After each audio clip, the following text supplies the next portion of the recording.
यह संसार एक मुसाफिर खाना है, आज आए हो तो कल तुम्हें जाना है।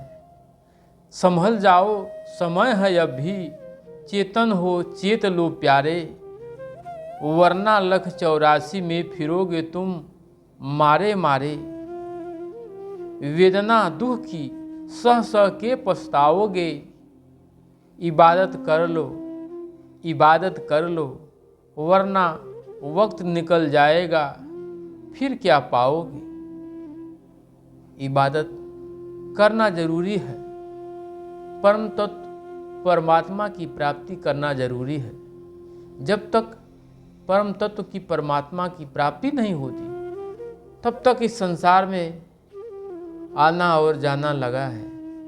यही दुख का कारण है। जन्म और मृत्यु, मृत्यु और जन्म, यही सबसे बड़ा दुख है।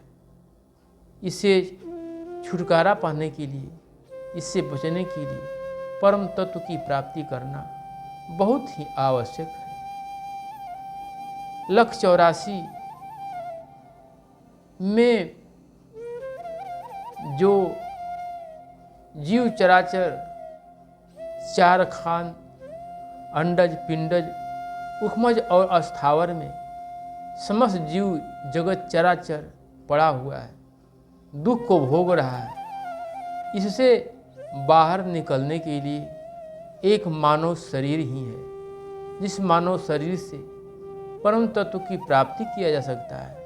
साधना करके, तपस्या करके, गुरु सेवा करके, समर्पण करके जाना जा सकता है। इसीलिए साधन धाम मोक्ष कर द्वारा, अत्यय न पाई परलोक सवारा। अगर इस मानव शरीर को प्राप्त करके हम परम तत्व परमात्मा को प्राप्त नहीं करते, साधन पथ के लिए नहीं लगते, तो अपने हाथ से अपने लिए ही जघन्य अपराध कर रहे हैं। मान लीजिए कि अपने हाथ में ही छुरा लेकर के अपनी हत्या कर रहे हैं, हत्या के बराबर पाप कर रहे हैं, अधर्म कर रहे हैं। धर्म जो परमात्मा को प्राप्त कराता है वही धर्म है। मन की धारणा बनाकर, अपनी धारणा बनाकर धर्म में लग करके, धर्ममय हो करके जब तक अपने शाश्वत स्वरूप को प्राप्त नहीं कर लेते तब तक इस संसार में भटकना है, आना और जाना लगा हुआ है। और जीव जगत में फंस करके असह वेदना को प्राप्त हो करके दुख भोगना है। यही दुख है। संसार में सुख कहाँ है? संसार में दुख ही दुख है। सब दुख को सुख मान करके संसार में दौड़ रहा है। संसार में सुख की चाह सबको है कि सुख मिल जाए, लेकिन सुख है नहीं यहाँ। यहाँ तो दुख ही दुख है। फिर सुख कहाँ है? जिसमें सुख है वो हम करते नहीं। सुख की प्राप्ति में दुख को प्राप्त हो जाते हैं और वो दुख का कारण जन्म जन्मांतर से चला आ रहा है। वही दुख मानव शरीर में प्राप्त होकर के भी हम उससे छुटकारा नहीं पा रहे हैं, प्रयत्न नहीं कर रहे हैं, प्रयास नहीं कर रहे हैं, हम उसके बारे में विचार नहीं कर रहे हैं। हमारी चेतन शक्ति उस तरफ नहीं लग रही है। सांसारिकता में इतने गहराई से, इतने नीचे फंसे हुए हैं कि हमें सोचने का समय नहीं है, समझने का समय नहीं है। वक्त निकलता जा रहा है, वक्त निकल जाएगा, फिर क्या मिलेगा? कुछ नहीं मिलेगा। फिर वही होगा, अब पछताए होत क्या, जब चिड़िया चुन गई खेत। फिर कुछ मिलने वाला नहीं है। ये संसार एक सराय है, एक मुसाफिर खाना है। यहाँ पर आना और जाना लगा हुआ है। इसलिए परम तत्व की प्राप्ति, परमात्मा को प्राप्त करने के लिए प्रयास करना चाहिए, प्रयत्न करना चाहिए। एक बादशाह था अरब देश में, बगदाद में, इब्राहिम नाम का। वहाँ राज्य करता था। पूर्व का संस्कार उसका अच्छा था और राजकुल में जन्म पाया था, राज्य कर रहा था। महापुरुष पूर्व जन्म के संस्कारी जीवों को खोज करके उसे परमात्मा के पथ पर लगाने के लिए तत्पर रहते हैं। कबीर साहब एक दिन उसके राज्य में पहुँचे। उसके महल के द्वार पर पहुँचे। सिपाहियों से बोले कि ये सराय, इस सराय में मुझे रहने के लिए एक कमरे की ज़रूरत है। अगर मुझे एक कमरा मिल जाता तो मैं भी रात बिता लेता। महल के दरवाजे पर सिपाही खड़ा था। वो बोला कि ये सराय नहीं है, ये हमारे राजा का महल है, तुम देखते नहीं, ये तुम्हें सराय समझ में आ रहा है, ये सराय नहीं है। कबीर साहब बोले कि सराय नहीं तो क्या है? जाओ अपने राजा से बोल दो कि एक यात्री आया है, मुसाफिर आया, इस सराय में रहना चाहता है, इस सराय का एक कमरा उसे चाहिए। सिपाही लाल हो गया, क्रोध में हो गया। अरे तुम कैसे आदमी हो, तुम्हें पता नहीं ये सराय नहीं है, ये महल है, और महल पे राज परिवार रहता है, यहाँ मुसाफिर नहीं रहते। फिर कबीर साहब बोले कि जाओ जाओ अपने राजा से कह कर तो आओ। सिपाही गया, राजा का दरबार लगा हुआ था। बोला, राजन एक मुसाफिर आया है और बोलता है कि अपने राजा से कह दो कि ये मुसाफिर खाना है, मुझे रहने के लिए रात भर इस मुसाफिर खाना की ज़रूरत है, एक कमरा मुझे भी मिलना चाहिए। राजा सुना इब्राहिम तो बोला, कैसा आदमी है वो, ये मेरा राजमहल है और कहता है कि मुसाफिर खाना है, उसे ले आओ मेरे सामने। सिपाही गया, कबीर साहब को लेकर के दरबार में आया। बोले कि मुझे इस सराय में रहने के लिए कमरा मिल जाएगा? वो बादशाह बोला कि ये राजमहल है, तुम्हें सराय समझ में आता है? ये मेरा राजमहल है, मैं इसमें रहता हूँ, राज परिवार रहता है, और तुम कहते हो कि ये सराय है। कबीर साहब पूछे कि ये बताओ कि तुम्हारे पहले इस महल में कौन रहता था? तो बादशाह बताया कि हमारे दादा रहते थे। वो कहाँ गए? उनका देहांत हो गया, शरीर छोड़ गए। फिर कौन था इसमें? बोला कि हमारे पिताजी रहते थे। वो कहाँ गए? वो भी स्वर्ग सिधार गए, खुदा को प्यारे हो गए। अब मैं रहता हूँ। फिर कबीर साहब बोले कि तब तो मुसाफिर खाना न हुआ, आपके दादा रहते थे, उनके पहले आपके परदादा रहते थे, फिर उनके भी आगे उनके पिताजी, दादा के दादा, दादा के दादा, ये चला रहा है। क्या आप नहीं जाओगे यहाँ, यहीं पर रहोगे? आपको भी तो एक दिन जाना होगा इस संसार से। चेतना की शक्ति जगा करके कबीर साहब बाहर निकले और चले गए। बादशाह विचार करने लगा, सोचने लगा कि अरे ये तो सच ही कह रहे हैं। फिर उसके दिल में तड़प जागृत हुई। विचार किया, सच में ये संसार मुसाफिर खाना है, ये राजपाट, ये दौलत, ये दुनिया, ये रोबोदाप, ये शोहरत किसी काम का नहीं। बस यह संसार सकल है सपना, कुछ भी यहाँ नहीं है अपना, कुछ भी यहाँ अपना नहीं है जिसको हम अपना कह सकते हैं। उसके मन में तलब जागृत हुई कि अब ये संसारिकता को छोड़ करके इबादत करूं, परमात्मा की प्राप्ति करूं, और तत्वदर्शी के खोज में भटकने लगा।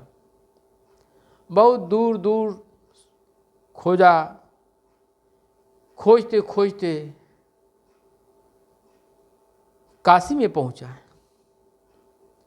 काशी में पहुंचा, कबीर साहब सत्संग प्रवचन कर रहे थे, भक्तजन बैठे हुए थे, सत्संग प्रवचन सुन रहे थे।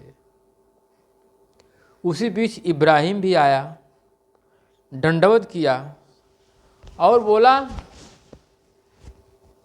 कि प्रभु, मैं आपके शरण में रहना चाहता हूँ, खिदमतदार बनकर आपका सेवा करना चाहता हूँ। आपकी सेवा से जो मिलेगा वही मेरे लिए सब कुछ है। कबीर साहब बोले, मैं तो फकीर हूँ, मेरे पास तो कुछ है नहीं, आपको क्या दे सकता हूँ। फिर इब्राहिम बोला कि मुझे कुछ चाहिए नहीं, बस आपकी सेवा, आपकी दया, आपकी करुणा में रह करके मैं भी इबादत करना चाहता हूँ। मुझे रख लीजिए, खिदमतदार बनकर आपका सेवा करूँगा। बोले ठीक है, रहो। रहने लगा। रहते रहते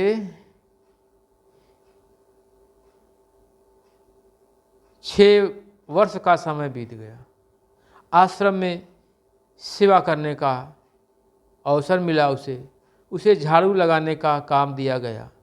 नित्य प्रतिदिन झाड़ू लगाता, आश्रम का सेवा करता, टहल करता, जो आश्रम का काम रहता सारा काम करता। सेवा करते करते काफ़ी समय गुजर गया, दिन बीतने लगा। एक दिन लोई बोली कबीर साहब से कि साहब, इसे काफ़ी दिन हो गया और ये सेवा कर रहा है, अब इस पर दया कर दीजिए, इसको अपना लीजिए, इस पर कृपा बरसा दीजिए। कबीर साहब बोले कि नहीं, अभी तो इसके अंदर का अहंकार मरा नहीं है, और जब तक अहंकार नहीं मरा तब तक ये क्या करेगा। बिना अहंकार, काम, क्रोध, लोभ, मोह, अहंकार, ईर्ष्या, कुटिलई, बहुत सी ऐसी चीज़ें हैं जो भक्ति से विमुख कर देती हैं, हटा देती हैं। इंसान उसी में पड़ा रहता है। साधन पथ पर लग कर के भी अपने जात भाव, धर्म भाव, कुल भाव को नहीं त्यागता। जो सब कुछ त्याग देता है पतित हो जाता है। नीच नीच सब तर गए, संत चरण लवलीन, और ऊंच ऊंच सब रह गए, उत्तम वंश कुलीन। जैसे जो अपने को पतित समझ लिया, सब कुछ मिटा दिया, मान को, सम्मान को, अहम के भाव को, तो वो प्रभु की कृपा पात्र बन जाता है। और जब तक अहंकार भरा हुआ है कि हम धनी हैं, हम बलवान हैं, हम रूपवान हैं, हम धनवान हैं, हम बहुत सोर्स वाले हैं, पहुँचे हैं, हम VIP हैं, तो ईश्वर के निगाह में ऐसी कोई व्यवस्था नहीं है। ईश्वर सबके लिए समान है, गुरु सबके लिए समान है, गुरु की करुणा सबके पर समभाव में बरसती है। फिर कबीर साहब बोले कि ठीक है, इसका परीक्षा ले लो। लोई ऊपर झाड़ू लगा रही थी, नीचे इब्राहिम भी झाड़ू लगा रहा था। ऊपर से कूड़ा उठा करके इब्राहिम के शरीर पर उन्होंने फेंक दिया, और जब कूड़ा उसके शरीर पर गिरा तो उसके अंदर का अहंकार जागृत हो गया, गुस्से में लाल हो गया। बोला, अरे तुम लोग मुझे क्या समझ रखे हो, तुम लोग मुझे क्या समझ रखे हो? मेरे ऊपर तुमने कूड़ा करकट फेंक दिया। तुम लोगों की इतनी मजाल। अगर मैं बगदाद में होता तो तुम लोगों को फांसी पर चढ़वा देता। अब कबीर साहब बगल में खड़े थे, मुस्कुराने लगे, जोर जोर से हंसने लगे। बोले कि तुम भक्ति करने आए हो, इबादत करने आए हो, या हमको फांसी पर चढ़ाने आए हो? अब इब्राहिम बहुत दुखी हुआ कि ओहो, मेरे अंदर का अहंकार नहीं मरा, अभी मैं लायक नहीं बन पाया, अभी मेरे अंदर वो गुण नहीं आ पाया। अहंकार के कारण मेरी सारी मेहनत पानी में चलेगी। 6 वर्ष का सेवा नुकसान हो गया, किसी काम का नहीं आया। फिर सेवा करने लगा।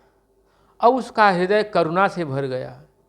दिन प्रतिदिन सेवा करता, छोटी से छोटी सेवा आश्रम का प्रेम से करता, सद्भाव से करता, निष्ठा भाव से करता। गुरु की सेवा करना, आश्रम की सेवा करना, सारा प्रेम, वहाँ पर आने वाले भक्तों का देखभाल करना, उनसे प्रेम भाव से मिलना। उसका हृदय करुणा में परिवर्तित हो गया। धीरे धीरे समय बीतता गया। 6 वर्ष का समय फिर बीत गया।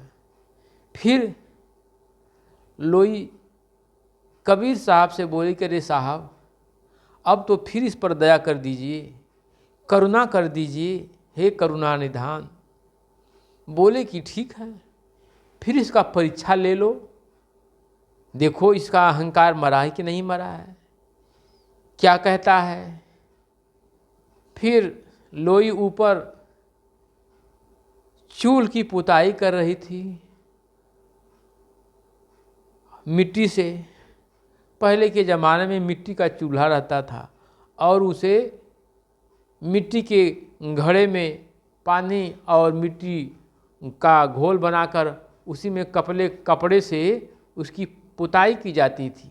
उसे पोतनहड़ी कहते थे। उससे पुताई कर रही थी।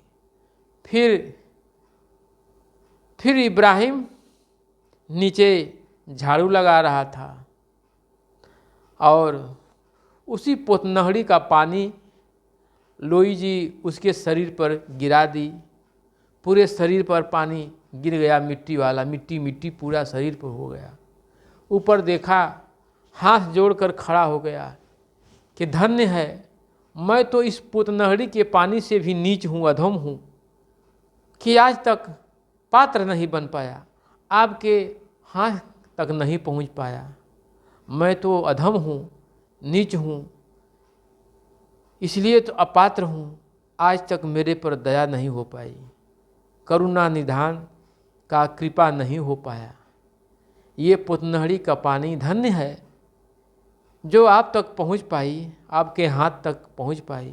मैं अधम हूँ, नीच हूँ, मैं सुपात्र नहीं बन पाया। फिर कबीर साहब बगल में ही खड़े थे और बोले, बेटा आज तू योग्य हो गया, आज तू पात्र हो गया, आज तेरे दिल के अंदर की जो काम, क्रोध, लोभ, मोह, अहंकार की भावनाएं थी वो नष्ट हो गई। और कबीर साहब इब्राहिम को गले लगा दिए, उसे उस परम तत्व परमात्मा के नाम का बोध कराया और साधन पद पर लगा दिया। इसलिए सेवा करना, गुरु के श्रद्धा में रहना, समर्पण भाव में रहना, जब तक आपके अंदर की भावनाएं नहीं मिट पाती है तब तक कुछ मिल नहीं पाता है। ये शरीर क्या है? ये नाश्वर है। यह तन कांचा कुंभ है, लिए फिरे सा हाथ, और ढबका लागा फूट गयो, कछु नहीं आयो हाथ। ये मिट्टी का घड़ा है, कब क्या हो जाए इसे कोई जानने वाला नहीं है। इसलिए इसे गुरु को समर्पित करना चाहिए, उनके समर्पण में, उनकी सेवा में लगाना चाहिए।